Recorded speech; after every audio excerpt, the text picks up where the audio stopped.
biblical love stories is our topic today. Yeah, many times the Torah tells us many romantic, beautiful stories, and on this show we'd like to understand what love is through those biblical stories. And we'll start with a very exciting story about Jacob and Rachel. He worked for her for 7 years. He really wanted her. He worked 7 years for it, and eventually he got Leah instead, and he was willing to work another 7 years in order to eventually merit Rachel, his beloved one. And the first question I'd like to ask about that love story is what was that special love between Jacob and Rachel?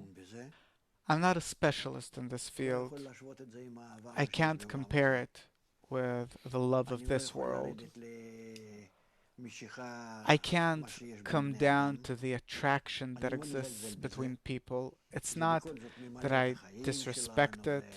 It fills our life. It brings people closer, different forms of connection. There is love towards children, love towards parents, your love for your country, and also your love towards your spouse or not your spouse, someone who's there's love between friends, and so on and so forth.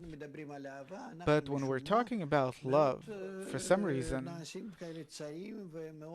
we become very narrow and little, only pertaining sex. I for her and she for me, and only this way and this love. I don't understand. Maybe our concept of love, our definition of love, isn't exactly what it says in the Torah, and in general, what we're supposed to be thinking about these concepts. And therefore, that it's romantic and that the Torah tells about it this way, I don't see anything romantic in the Torah. Same thing here. Tell me, please. I am a person. My name is Jacob. I fell in love with some girl. Her name is Rachel. I worked for 7 years. I brought a dowry. Everything is fine. Suddenly, instead of that, I got Leah. It's a strange story in the middle of the night. I can't see. I don't know. We're brought to our tent there. And again, in the Torah, there are no simple things. These are all secrets. But nonetheless, I got married. What happened happened. I stayed to live with her. And now, for 7 years, in the presence of the first wife, I work in order to get the second wife. What kind of life do I have with the first wife? Can you explain? This is what we wanted to ask you today. Meaning we understand that it's not about our feelings, our ordinary feelings.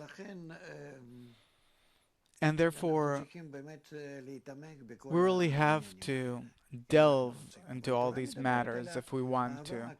But Torah, when it speaks about love, the meaning is that I love others. It means that I want in favor of others, that I bestow onto others, that I give, contribute to the others, that I live in order to fulfill the other, like a mother towards her child. In our world, we can say about it, this is love. Or suppose a person can feel love towards his homeland, that a person really sacrifices himself. But a love where a person satisfies his own sexual needs, that's not love. It's not love. Love is where I accept the other, the desire of the other, like a baby, or of a country, or a society, or simply people, that I accept what they need as my own need, as my own deficiency, and I work in order to fulfill them, to provide them with what they need. That's called love. That's the expression of love. If so, then what is the place of love stories in the Bible? This is exactly what it is. Stories in this direction. That if I love someone, then I take that person's desire that he would like to receive, fulfill himself with different things that he's lacking, and I'm working in order to fulfill that person. That is the expression of love. And I'm not thinking about the benefit that I'll get as a result. What will I have in return? If so, then what does Jacob represent in this story? That he really wants to bestow and give to a special system of nature called Rachel. And when instead of Rachel, a different system, the system of Leah, is revealed to him, then he understands that he still did not reach the right kind of state where he could correctly relate to nature, to the system, to the correction. He needs further inner correction, and therefore he continues his corrections, and he keeps on working for another 7 years. What are those systems called Rachel and Leah?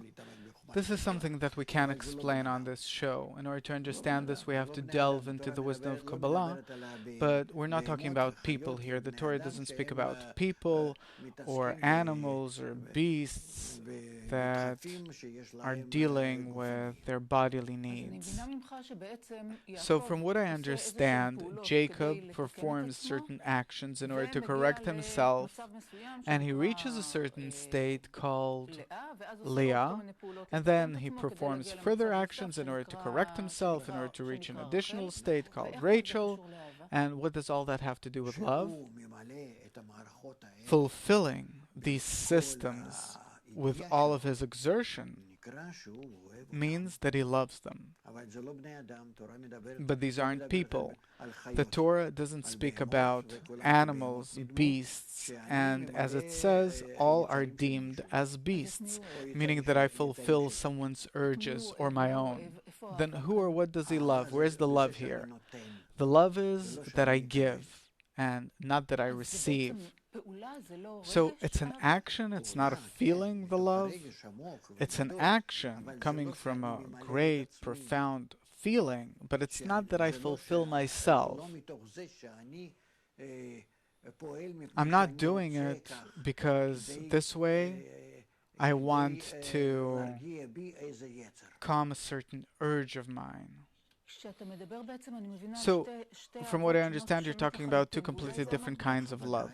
Of course. So can you please explain the difference between the corporeal love that we'll call love in our world? That this is an egoistic love, actually the love of oneself. How do I calm my urge down? How do I calm myself down by someone else whom I use?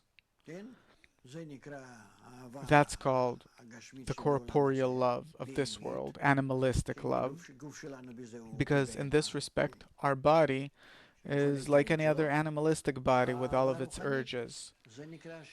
And a spiritual love, it means that I make a restriction over myself. I don't take into account my urges, my desires, my whatever, but I feel the desire and the need of the other, and the desire and the need of the other, that is what I fulfill.